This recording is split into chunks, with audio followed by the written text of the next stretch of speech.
ஒரு பையன் இருந்தான். அம்மாவை பார்த்து சொன்னான், அம்மா நாளையிலேருந்து நீ கொண்டு போய் என்னைய ஸ்கூலில் விட்டின்னா நான் இனிமேல் ஸ்கூலுக்கே போக மாட்டேன்னா. அம்மா பேசாமல் இருந்தா. 5th படிக்கும்போது ஆனுவல் டேல அவனுக்கு தான் ஃபர்ஸ்ட் ப்ரைஸ் ஹெட்மாஸ்டர் கொடுக்க போனார். அம்மாவை பார்த்து சொன்னான், நீ அங்கே வந்தீன்னா நான் ஸ்கூலில் போய் பரிசே வாங்க மாட்டேன்னா. அம்மா பேசாமல் இருந்தா. 10th அவன் தான் ஸ்கூல் ஃபஸ்ட்டு, பிரின்ஸிபால் மெடல் போட்டார். அம்மா நீ வந்தீன்னா மெடல் வாங்க போக மாட்டேன்னா. +2 அவன் தான் ஸ்டேட் ஃபஸ்ட்டு, கலெக்டர் பரிசு, நீ வந்தீன்னா வாங்க மாட்டேன்னா. அடுத்து ஒரு நல்ல அருணை மாதிரி ஒரு இன்ஜினியரிங் காலேஜில் சீட்டு, 4 வருஷம் முடித்தான். ஐடி செக்டரில் 72%, அவுட்ஸ்டாண்டிங்காக 6 மாதம் இங்கே வேலை பார்த்தான். அப்படியே ஆஸ்திரேலியா கிளம்பி போனான். போனவுடனே அம்மாவை சொல்லிட்டா, நீ என்னோட கூட வரக்கூடாதுன்னு. அங்கேயே 3வது வருஷத்தில் ஒரு பிள்ளையை பார்த்து கல்யாணம் பண்ணிட்டான். அந்த வேலையை கரெக்டாக செய்வான். ஒரு குழந்தை பிறந்தது. இதுக்குள்ள காலங்கள் ஓடிடுச்சு 17 வருஷம். இப்போ அவனுக்கு பிறந்த குழந்தைக்கு 1 வயசாச்சு. எப்போதுமே ஒரு தாய்க்கு ஒரு காலம் வரைக்கும் தான் கணவன் பெருசு, அப்புறம் தன்னுடைய புள்ள பெருசு, அப்புறம் புள்ளைக்கு பிறந்த புள்ள பெருசு. இப்போ அந்த தாய் கேட்டா, மகனே 17 வருஷம் உனக்கு எனக்கு இடைவெளி, என்னை எங்கேயும் வர வேண்டான்னு சொல்லிட்ட.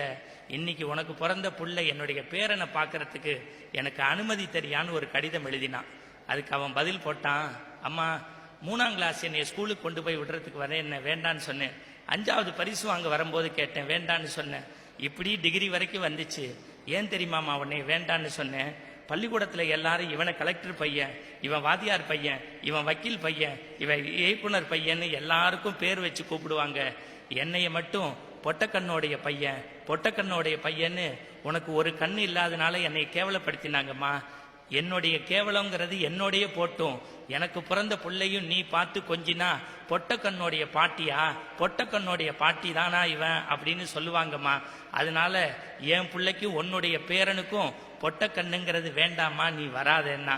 அதை படிச்சுட்டு அந்த தாய் ஒரே ஒரு கடிதம் போட்டா, தம்பி உனக்கும் எனக்கு 17 வருஷம் இடைவெளி, ஏதோ சின்ன வயசு நீ அப்படி சொன்னேன்னு நான் யதார்த்தமா இருந்தேன். இப்போ ஒரு வார்த்தை சொல்லிட்டேனா தான் என் ஆத்மா சாந்தி அடையும். இந்த ஒரு கண்ணு ஏன் பொட்டையாச்சுன்னு உனக்கு தெரியணும். நீ 2ஆம் வகுப்பு படிச்சுக்கிட்டு இருக்கும்போது வாசல்லேருந்து படியில் தடுமாறி உன் ஃப்ரெண்ட்ஸோட விளையாண்ட போது நம்ம வீட்டு வாசலில் வச்சிருந்த கள்ளி செடியில் உன் கண்ணு குத்தி கிழிச்சிருச்சு, விழித்திர கிழிஞ்சிருச்சு. நான் பார்க்காத வைத்தியம் இல்லை, போகாத கோவில் இல்லை. கடைசியா ஒரே ஒரு மருத்துவர் சொன்னாரு, இதுக்கு ஒரே ஒரு தீர்வு தாமா உண்டு. உன்னுடைய ரத்த சொந்தத்துல யாராவது ஒருத்தர் கண்ணு கொடுத்தா சரியாகுன்னாரு. என் பிள்ளைக்கு இல்லாத கண்ணு எனக்கு எதுக்குன்னு என் கண்ணை கொடுத்தேன். அந்த கண்ணாலதான் நீ இன்னைக்கு பார்த்துக்கிட்டு இருக்க.